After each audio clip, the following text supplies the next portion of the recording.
Magandang araw, Malacanang Press Corps. Simula July 15, mas pinalawak na ang coverage ng Philippine Health Insurance Corporation para sa moderate hanggang severe na kaso ng leptospirosis. Alinsunod ito sa hangarin ni Pangulong Ferdinand R. Marcos Jr. na mas marami ang makakuha ng kinakailangang gamutan nang hindi nalulubog sa napakalaking gastusin.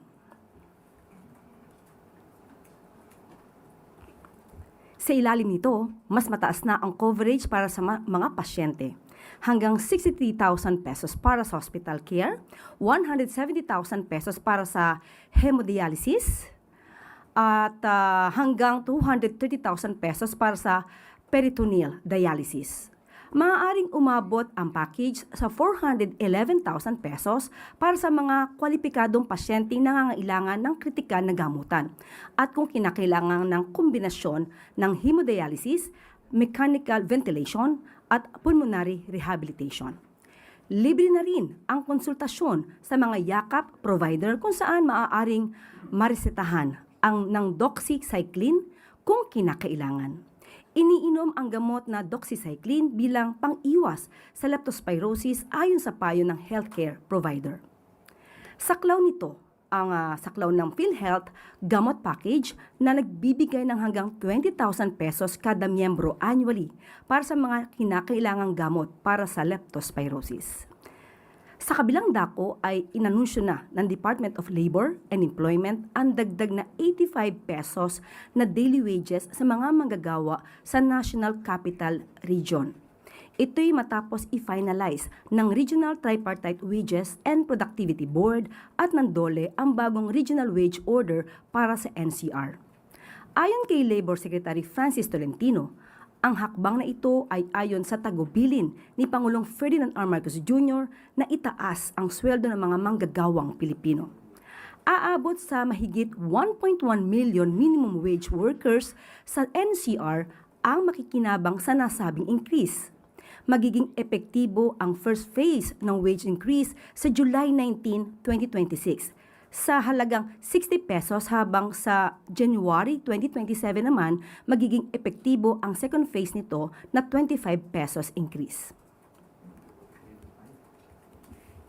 Finance Secretary Frederick Go sinuportahan ang pag-aalis ng bayad para sa digital transactions.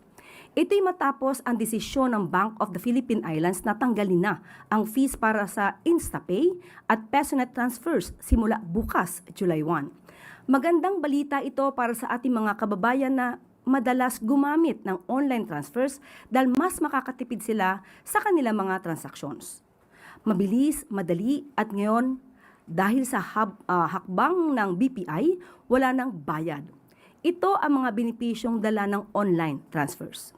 Nitong July 1 lang ay inalis ng Land Bank of the Philippines ang convenience fees sa online government payments gamit ang QRPH hanggang December 31, 2026.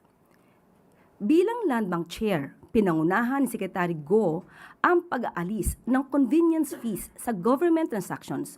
Ito'y mula sa kanyang pagsusulong ng mas affordable na digital banking fees.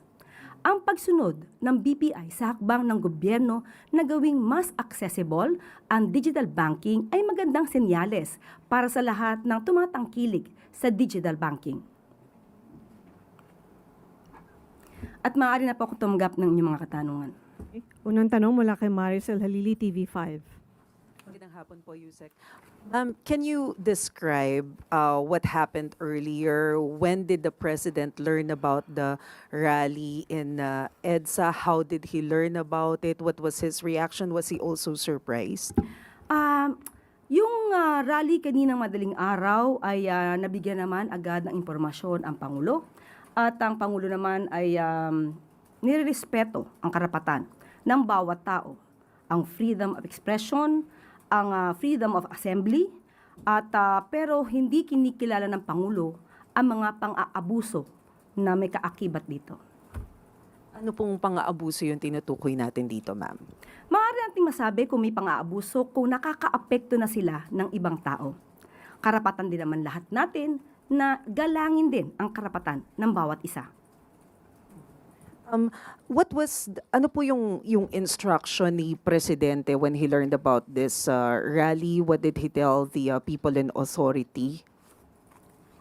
Ganun pa rin. Maximum tolerance ang dapat na ipairal at makinig lang kung ano ang kanilang sasabihin, pero kung may lumalabag sa batas ay dapat din ipatupad ang batas. Pero dito po sa Malacanang, may nakita po ba tayo na dahilan para mas maghigpit ng security? Naka-heightened alert po ba yung Presidential Security Command? Nagmo-monitor po ang Pangulo. Nagmo-monitor po sa mga galaw, hindi para lamang sa palasyo, kundi para sa taong bayan na naaapektuhan, na naiipit sa trapiko dulot nitong rally or protesta. Does Malacanang see this as a threat, ma'am? Wala pong nakikitang threat dahil alam naman po ng Pangulo na ang kanyang ginagawa ay para sa taong bayan. So kung meron lang po siguro mga ibang interes o interes ng ibang grupo, interes ng ilang tao, hindi po siya dapat na maging hadlang sa pagpapatupad ng Pangulo at ng administrasyon ito ng batas. Thank you, Yusek. Yung sunod na tanong mula kay Katrina Domingo, ABS-CBN. Good afternoon, Undersecretary. How grave is the impact of the rally in the eyes of Malacanang? Why did the President deem it important to or deem it fit to cancel several events this morning? Dahil nga po, Pangulo ay kailangan mag-monitor. Unang-una, ano ba yung impact? Grabe po ba ang impact ng rally o protesta na ito? Sa paningin po ng administrasyon, magkakaroon po ito ng impact, hindi lang para sa palasyo, kung hindi sa buong mamamayan natin na naapektuhan ng surprise rally na ito.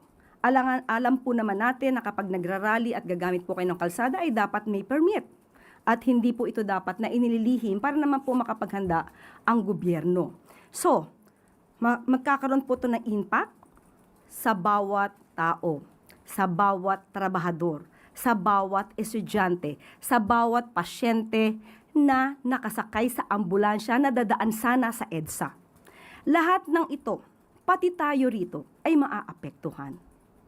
Maaapektuhan tayo dahil sa ipinaglalaban ba nila ang isang karapatan? Karapatan ba ni Senator Marcoleta? Ang karapatan ng isang tao sa isang kaso ay binibigay naman po. Nandiyan naman po ang paggalang sa right to due process. So, ang mga nagrarally ay may sariling agenda. Mas na naisin siguro talaga nila na ito'y maramdaman ng mga taong hindi naman sangkot sa kanilang pagpaprotesta. Nagkakaroon lamang tayo ng mga collateral damage na apektuhan yung hindi naapektuhan, pero ito po ay makakaapektong malaki sa ekonomiya, sa bawat negosyo, sa bawat tao na kailangan pumasok sa kanilang eskwelahan, sa kanilang trabaho, o pumunta ng mabilisan sa ospital. Ma'am, yung administrasyon po paulit-ulit na sinasabi na dapat managot ang dapat managot. How will the administration hold those protesters accountable given na nagrally po sila ng walang permit and as you mentioned, marami pong naabala dahil hindi nagkaroon ng rerouting and other possible arrangements ahead of that rally? Ang pakiusap lang po natin sana kung magkakaroon ng mga pagpoprotesta o gathering ay makipag-coordinate naman sa gobyerno dahil hindi naman ang gobyerno ay nagko-control o hindi nagpapahinto, hindi kayo pinipigilan sa anumang kilos na ginagawa nyo, provided that your action should be in accordance with the law. So kung meron po tayo makikita ngayon na violation ng anumang batas, ito po ay iimbestigahan at kung kailangan na managot at kitang-kita naman siguro kung meron paglabag sa batas, ay kailangan din po managot. Will the administration cower before these protesters who are calling for transparency ahead of the reported arrest of INC member and Senator Rodante Marcoleta? Hindi po natin po kasi alam kung ano ba yung purpose ngayon ng protesta. Although nadinig natin ang kanilang panawagan na ito ay patungkol sa, nakakuha po tayo ng kanilang statement. Pagpapatupad ng batas, transparency, may selective justice, so doon muna tayo sa pagpapatupad ng batas. Kung tayo po ay humihiling na ipatupad natin ang batas, hindi po ba dapat tayo din ay tumutupad sa batas? Tayo din ay sumusunod sa batas. So paano po ba natin maisisigaw na dapat kayong tumupad sa batas kung tayo mismo nagrarally ay hindi tumutupad sa batas? Sunod na tanong mula kay Tristan Nadalo, Newswatch Plus. INC ka rin. Okay. Yusek, follow-up lang din po muna po doon sa rally, no? Well, sabi niyo nga po nire-respect yung karapatan nilang magprotesta, but is there a directive from the President na kung hindi pa rin po sila aalis over a given time, ay kailangan na silang i-disperse? Because there are also reports or information that we're getting na pwede pong tumagal ng 1 linggo yung ganitong klaseng mga aktibidad. How prepared is the government or Malacanang to deal with such activities? Ang gobyerno naman po ay laging handa. Hindi para lamang isagip ang administrasyong ito, kundi isagip ang bawat tao na maaapektuhan ng rally na ito. Mas marami po ngayon ang naapektuhan dahil sa biglaan nilang pagdagsa sa EDSA. Just try to imagine, yan po ang daluyan ng trapiko. Marami pong dumadaan dyan. May mga tao na, kumbaga, emergency ang dahilan kung ba't dumadaan dyan. Pero naapektuhan dahil dito sa rally na ito, na ang isa nga sa nadinig natin ay tutol sila sa pag-iimbestiga kaugnay sa kasong di umanong sangkot si Senator Marcoleta. So, hindi natin matatawaran ang kanilang dahilan, pero baka hindi maintindihan ng karamihan sa atin na mas naaapektuhan sila dahil sa pagpoprotekta sa isang tao. Yusek, in relation po to Senator Marcoleta, as thousands of Iglesia ni Cristo members nga po gathered to EDSA, sabi po ni Senator Marcoleta, ang kasalanan ko lamang po ay yung paglingkuran kayo. He also warned, ngunit kapag ako ay kanilang inaresto, hindi na po matutuloy yan, yung kanya pong advocacy in fighting corruption and yung sa flood control controversy. Akala po nila ay malilibing na ito sa limot. And he suggested that his possible arrest is also linked to Vice President Sara Duterte's impeachment. Anong sabi niya? Una ay hindi na matutuloy ang kanyang pag-iimbestiga. Ano yung unang Opo, statement? kung siya daw po ay maaresto, hindi na daw po matutuloy yung kanilang investigasyon sa flood control. Yung naunang statement niya. Ang kasalanan ko lamang ay ang paglingkuran kayo, kung kasalanan matatawag yan na humarap sa kanila ang buong tapang para malaman nyo ang totoo. Yung pangyayaring ito ay patungkol sa 75 million pesos na dinonate sa kanya.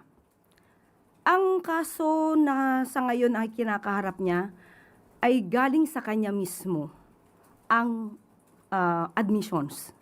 Ang pagsabi at sabi niya naging truthful siya, umamin siyang tumanggap siya ng 75 million pesos mula sa 3 donors. So doon lamang po iikot yung kaso. At sinasabi nila na plunder yung case. Totoo, sinasabi niya na hindi naman pondo ng gobyerno ang di umanong kanyang kinuha. Pero sa plunder law natin, gusto ko lang ipaliwanag din sa taong bayan na sa kasong plunder, nandyan po yung binabanggit na ill-gotten wealth. At ang nakapaloob sa ill-gotten wealth ay by receiving directly or indirectly any commission, gift, share, percentage, kickbacks, or any other form of pecuniary benefit from any person and or entity in connection with any government contract or project or by reason of the office or position of the public officer concerned. Inamin po niya na tumanggap siya ng 75 million pesos habang siya ay congressman. So doon lamang po umiikot ang kaso. At siya naman po, ang sabi niya ay naniniwala siya sa justice system natin. Dahil tumututol sila noon sa pag-surrender sa ating dating Pangulong Duterte sa ICC. So pinanindigan nila na ang justice system naman natin ay umiiral. So bakit hindi natin paganahin ang justice system natin at hayaan natin ang proseso? Kung ito naman po ay kanyang madedepensahan ng maayos dahil sa kanyang mga ebidensya. Mas maganda po na ang hustisya ang siyang humatol, hindi sa pamamagitan ng pagrarally na naaapektuhan ang iba nating kababayan na hindi naman sangkot sa kaso na kanyang kinakaharap.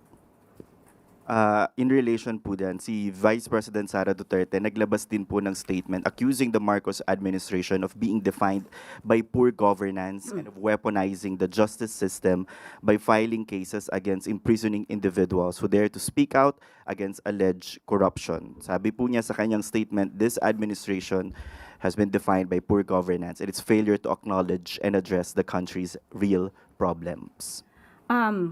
Nag-ugat ang mga usaping ito dahil sa pagpapatupad ng Pangulo ng batas, sa mabilisang pagpapanagot sa mga taong sangkot.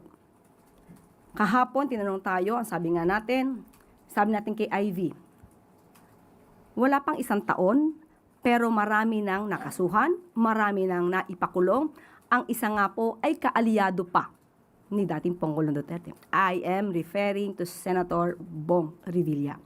Walang sinisino, walang kulay. Wala pang 1 taon. Pero naiinip ang karamihan. Pero hindi sila nainip sa 6 na taon ni dating Pangulong Duterte na walang halos nagawang pag-iimbestiga. Ganito na po. Isang halimbawa, 2018, nandyan na rin po si Senator Marcoleta. Kanila po na kino-question, kini-criticize ang mga flood control projects noon na naging ghost projects.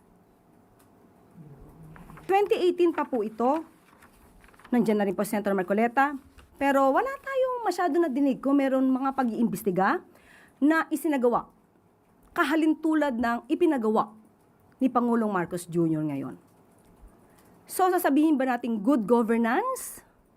Definitely, absolutely, with regard to the administration of President Ferdinand R. Marcos Jr., we have this good governance. Ang itanong po natin ay kung ano ang nangyari sa nakaraan. Ba't di natin hanapin yung sinasabi ni dating Pangulong Duterte na ghost projects as early as 2020? Saan na rin po ba yung mga ghost projects at mga maanumalyang flood control projects na binabanggit ni dating Congressman Andaya? Bakit hindi rin natin ito hanapin? Hindi maaaring magturo basta ang Vice Presidente dahil ngayon lang po nagpaimbestiga ng ganito ang Pangulong Marcos Jr. Yung mga nakaraan na nagkaroon ng pang-aabuso sa pondo, maybe through build, nag-crossover pa sa panahon ni Pangulong Marcos Jr. Kaya nga po, nung napansin, nakita, nagpa-imbestiga. Sunod na tanong mula kay Ivan Mayrina, GMA News. I-reiterate ko lang yung tanong ni Tristan Yusek because I think it wasn't answered. You repeatedly said na marami ho ang naapektuhan dito sa rally na ito. Collateral damage. You used the word collateral damage. Ang tanong ko ho ay at what point will government exercise its power and duty to restore law and order and allow people to go about their daily lives? Sa ngayon po ay mayroon naman pong iniutos ang Pangulo. Maaari ko po bang basahin kung ano ang binigay na order ng Pangulo sa PNP? Unahin ko na po ang PNP. The Secretary of the Interior and Local Government and the Chief of the Philippine National Police are presently at the PNP Command Center closely monitoring the situation on the ground. The Chief PNP has directed all concerned units to exercise maximum tolerance at all times and to work toward the swift restoration of normalcy in the affected areas. The PNP remains fully deployed and on full alert, ensuring that the safety and security of all parties, the rallies, the public, and our own personnel are protected at all times. Yan po ang mensaheng ipinaabot ng PNP. Sa ngayon po, hindi ko po maibibigay categorically kung ano pa ang dapat gawin at magiging aksyon ng ating mga otoridad. So, ibibigay ko na lamang po sa inyo kapag meron na po tayong panibagong update. Next question, ma'am. May decision na ho ba kung tutuloy ang Pangulo sa kanyang official visit to Canada tomorrow? Wala pa po tayong update sa ngayon at mas maganda po nakausap naman po natin ang DFA na si Secretary Tess Lazaro po ang makakapagbigay ng sagot patungkol po dyan. Okay, sunod na tanong mula kay Ace Romero, Philippine Star. Yusek, the Iglesia ni Cristo has criticized what it described as selective justice under this administration, and I quote, "We want them to know that selective justice is an injustice and we will not remain silent in the face of this grave assault on the justice that our people deserve." Do you share the view or do you agree that there's selective justice under this administration? Sa ngayon ay wala pong selective justice na namamayani sa administrasyon ni Pangulong Marcos Jr. Kaya nga po kahit na kaibigan, kaalyado, na una pa po na nakulong, na-detain, at ngayon ay humaharap sa kaso na plunder at graft case. Doon pa lamang po ipapakita na totoo ang sinabi ng Pangulo. Kahit anong kulay nyo, kamag-anak, kaibigan, kapag kayo po ay may ebidensya at may ebidensyang laban sa inyo, sa korte nyo na lamang po ito ipaliwanag o depensahan. At kung kayo po ay makakapagdepensa ng sarili, yun naman po ang masasabi rin nating justice. So, mas masasabi po siguro nating selective justice kung gagamit ng impluensya, karahasan, pananakot, para lang hindi makasuhan ang isang kaalyado. Yun po ang selective justice. Okay, the INC also expressed support for Senator Marcoleta, and they said, what we find puzzling is why the very person who has been pushing to expose those allegedly involved in this massive theft, referring to the flood control, from the Filipino people, is now the one being charged and imprisoned instead of those he exposed.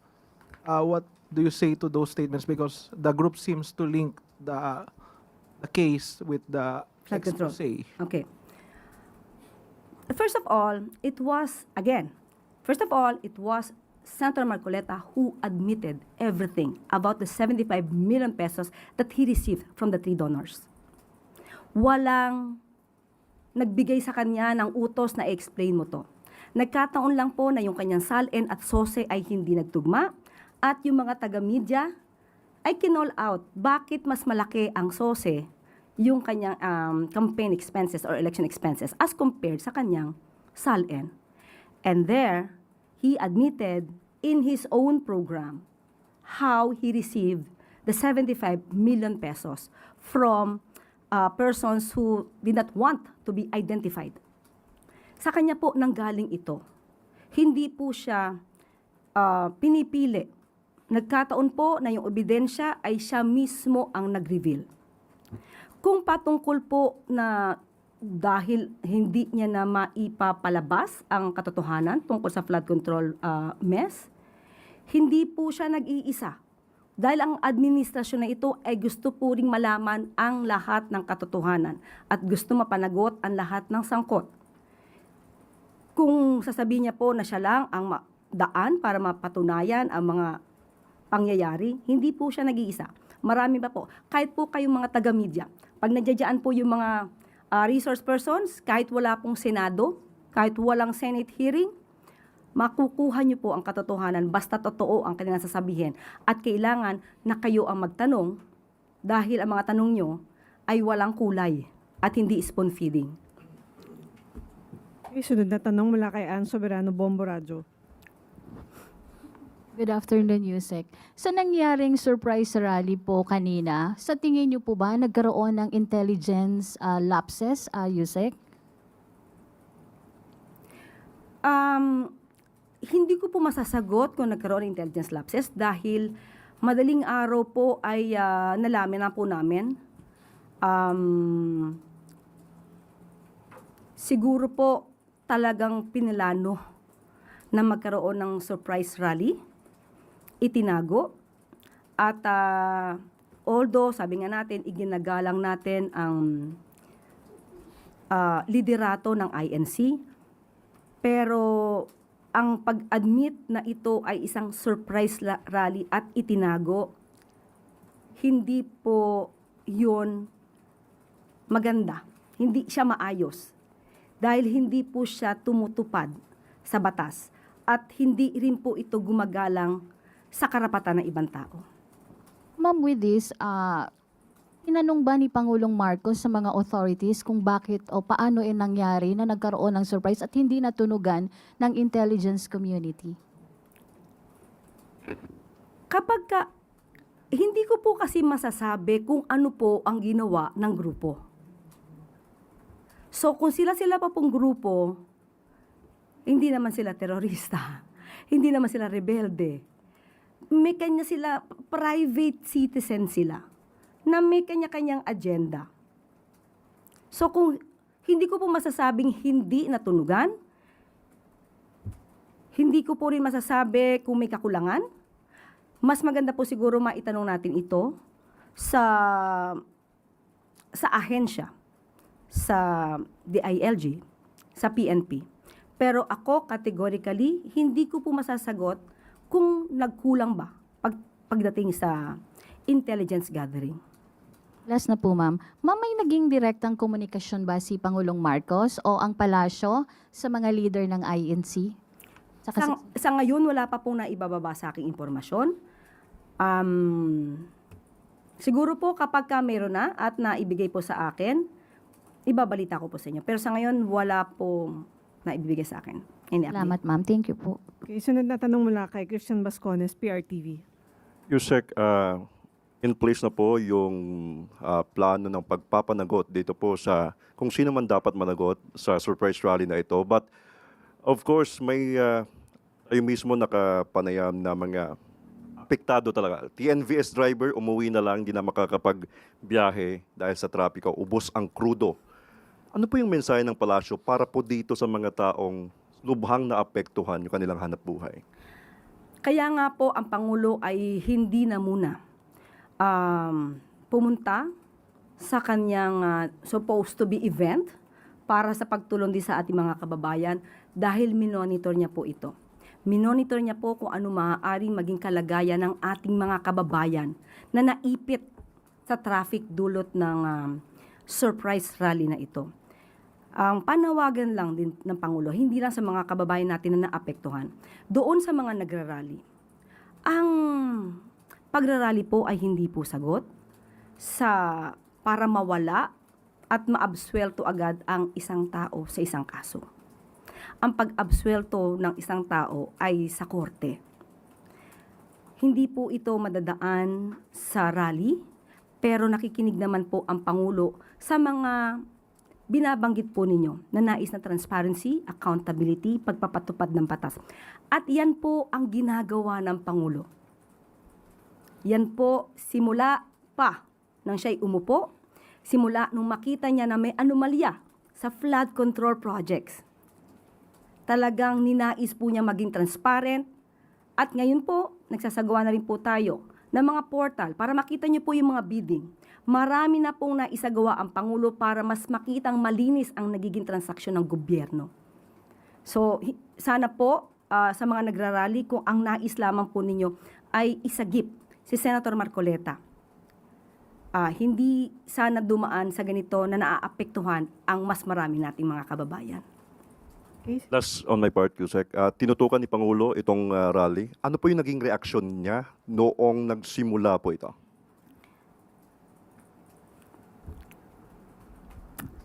In a way, nagtataka siya.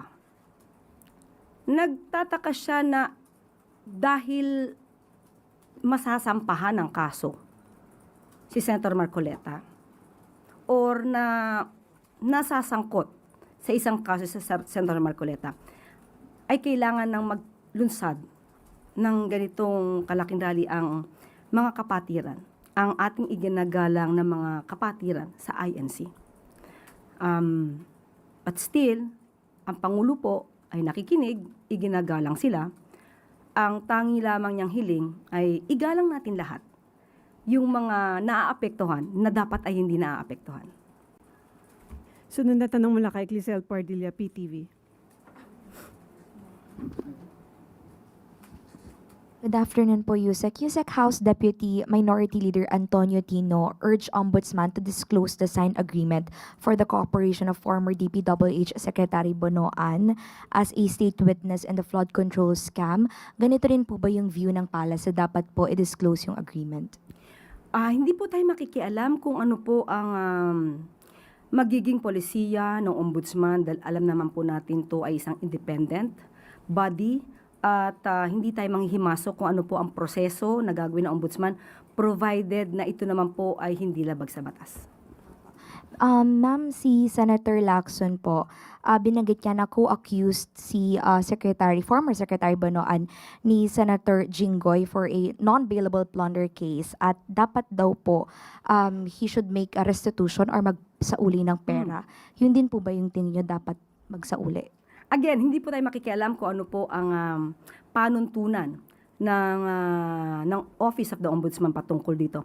Pero before ay nadinig na rin natin ang panukala or proposal nung panahon na siya ay Secretary of Department of Justice at kinakailangan ng restitution. So, again, hindi natin alam kung ano magiging policy ng Office of the Ombudsman. Baka pareho na rin nung kanyang pananaw nung siya ay Secretary of Justice. Okay. Sunod na tanong mula kay Harley Balbuena, IBC 13. Yusek, going back on the EDSA situation and follow up on Ms. Ann's question, nakausap na po ba or may plano po kayang makipag-usap ang Pangulo kay INC Executive Minister Eduardo Manalo, who we appointed as Special Envoy to the President for Overseas Filipino Concerns way back 2023? Again, sorry.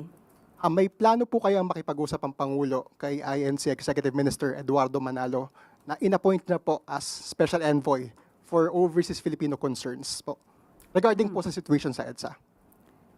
Wala pa pong napaparating sa atin kung ano ang balak ng Pangulo patungkol dito. Siguro dapat malaman din po natin kung mag-uusap sila kung ano ba ang hiling. Sila naman po kasi nagpo-protesta. So ano po ba yung pinaka-goal dito? Kasi kung mangyayari po ang goal ay binabatikos nila ang maaaring ikaso kay Senator Marcoleta, hindi naman po ito hawak ng Pangulo. Hindi po ito hawak ng Pangulo. Ito po ngayon ay nasa Ombudsman. So, hindi po natin makita bakit kailangan ang Pangulo ang maging subject sa kanilang rally. Nasa kamay na po ito ng Ombudsman. Sorry, hypothetical question. Is the President willing to negotiate with INC if ever they ask for any request? Or they stop the protest? Mahirap pong sagutin kasi kung di natin po alam kung ano yung i-request at kung ang i-request naman po nila ay mas makakasama sa hustisya o makakasama sa mas maraming tao. Hindi po basta-basta makikipag-negotiate ang Pangulo kung may maaapektuhan at ito naman ay labag sa batas. Okay, sunod na tanong mula kay Ivy Reyes, Bilyonaryo. Hi, Yusek. Good afternoon. Ombudsman Boyeng Remulla was here in Malacanang, as confirmed also by some of the members of his press corps present in the Office of the Ombudsman. Ano po yung naging usapan nila ng Pangulo? Hindi ko alam eh. hindi ko nakita. May nagtanong nga sa akin kanina kung dito magpe-press briefing si Ombudsman. Sabi ko, hindi. Wala akong personal na knowledge. Kung pumunta, wala rin ako alam. And with the INC saying this rally supports Senator Marcoleta, does Malacanang think such announcements of his looming arrest should be made public pa po? Kapag may warrant of arrest na siguro, kung meron man. As of now kasi, there's no case yet. There's no warrant of arrest issued by the Sandigan Bayan. So, di natin alam kung saan galing, totoo, ang dahilan ng surprise rally nila. Dahil talaga pong binanggit ito ay patungkol kay Senator Marcoleta. Right? Yes, Ivy? Okay. Okay. Tanong mula kay Rafi Ayeng muna. Magandang hapon, Yusek. Yusek, dun sa 85 pesos na wage hike, na wage increase, kailan po ito napirmahan? hindi ko po nakuha ang dokumento. Yan po ay ibinigay lang sa akin bilang good news. So, hingi ko na lang po yung dokumento at bibigyan ko kayo. Kasi po, based on the comment sa social media, yung timing po is in-announce ngayon sa kabila ng pagkakagulo sa EDSA Shrine. Kung in-announce po ito ngayon, ibig sabihin way back, nakadraft na siya. So, ibig sabihin way back, a month, ay napag-aralan po ito. Kasi hindi po ito gagawin lang ni Labor Secretary Tolentino. Kasi ito ay pinag-uusapan. Kaya nga po, Regional Tripartite Productivity Wages Board. Kasi, grupo po ito na silang magde-design. So, wag nilang bigyan ng mali siya kung ngayon in-announce. Kasi, meron mga mamabatas humihiling na itaas ang sweldo. Diba? Pag ngayon binigay at itinaas ang sweldo, sasabihin nila, tina-timing. So, hindi na natin alam kung saan tayo pupunta. And yung TUCP po, yung Trade Union Congress of the Philippines, na humihiling na dapat daw ay 200 yung taas na sahod. At sinasabi yung 85 minimum wage increase, and I quote, the increase is not only grossly inadequate in the face of the collapse in workers' purchasing power, but will even be released in tranches, forcing workers to wait months before receiving the full amount. Tayo naman po ay kumikilala sa kalagayan ng ating mga manggagawa, pero binabalanse rin po ito sa kakayahan ng ating mga employers. Mahirap po na magbigay bigla ng malaking sweldo, tapos hindi rin kakayanin ng employers, mag-lay off na employees, mas mawawala ng trabaho ang iba nating mga kababayan. Mas marami magkakaroon ng unemployment. Unemployment rate ay tataas na naman. At yung hinihingi nila na minimum wage, ito naman po ay trabaho na ng Kongreso. So sa atin po, kung ano lang po ang nakikita at na-assess ng Regional Tripartite Productivity and Wages Board, yan po ang ibinibigay. Okay. Sunod na tanong mula kay Maricel Lalili, TV5. Quick follow-up lang po. What are the deciding factors whether or not the President will push through with his visit to Canada? Hindi pa po namin napag-usapan. So sa ngayon, walang update. Siguro po, tatanungin natin si Sectes Lazaro. So, is it safe to say na for now tuloy si Presidente sa biyahe sa Canada? Wala pa po kasi sa akin binibigay na anong update. So, status quo. Okay. Ma'am, sorry, follow-up. Yung sinabi po ninyo kanina na managot ang dapat managot and clearly there are possible violations dun po sa rally na nangyari. Depende sa maiimbestigahan. Okay, but are you referring to the organizers of the rally, the leaders of INC? Sino po yung sinasabi natin na pwedeng managot? Depende po sa maiimbestigahan. Hindi po natin alam pa yung pinakapunot dulo nito. Sino ba yung maaaring ng gulo? Sino yung nag-cause ng trapiko at hindi makadaan yung ibang mga sasakyan? So, aalamin na lang po natin. Okay. Christian Yusores, DZMM.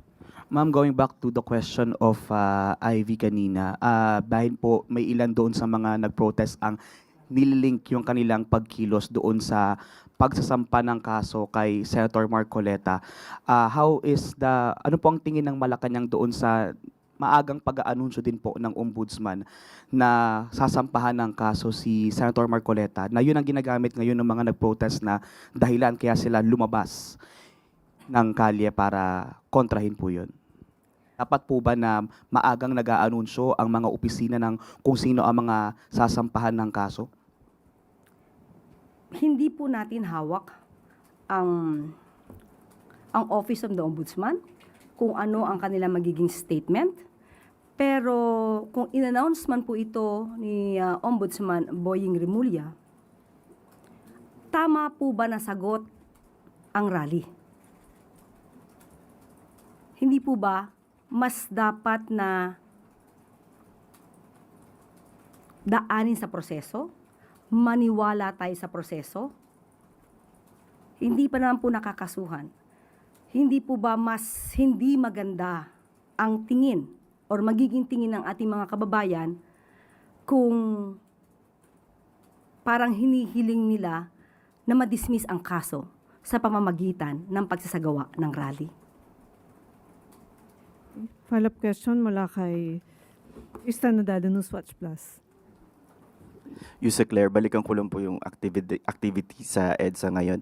Does the protest today place President Marcos in a politically complicated situation since the INC endorsed his candidacy in 2022?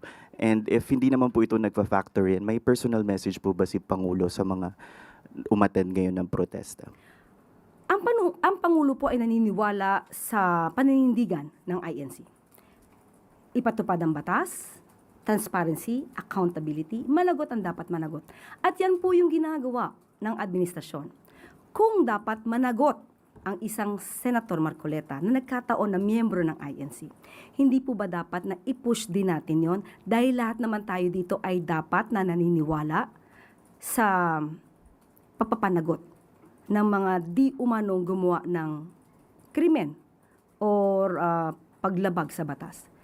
Mas paniniwalaan ng Pangulo na yun ang isususog ng INC na kahit sino pa ang makasuhan. Miyembro man nila, hindi miyembro, kakulay, kaalyado, iniidolo, dapat walang ganon. Dapat pantay-pantay. At yan naman din ang gusto ng INC. Okay, Katrina Domingo, ABS-CBN. Ma'am, you earlier mentioned wala pong threat against the president that was seen by the intelligence community or his immediate security detail. Bakit po kinailangan na isarado yung ilang mga roads, bridges, gates leading to Malacanang? Para po mas maproteksyonan ang mga nandito sa loob, kasama kayo. At alam po natin na kapag kami ganitong mga klase ng rally, ano naman po ito kasama na po ito sa paghahanda. Ma'am, sorry, maproteksyonan against who kung wala naman pong threat? Hindi po natin alam kung may mangyayari dito, kung may papasok or what. So ito po ang pinaka-opisina ng ating Pangulo. So dapat din po natin itong proteksyonan. Kahit ano pang klaseng rally yan, maliit, malaki, dapat nating proteksyonan at ito po ay parte na po ng seguridad.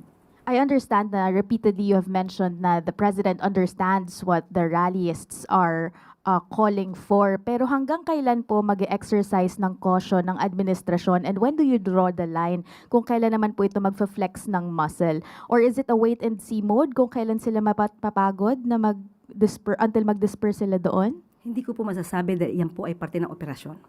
So kung ano po ang gagawin patungkol dito, hindi ko po maibubunyag. Ma'am, last from my end, saan po nagmo-monitor ang Pangulo? Nananatili po ba siya dito sa Malacanang or has he been taken elsewhere for his protection as Nandito well? po sa Malacanang. Thank you po.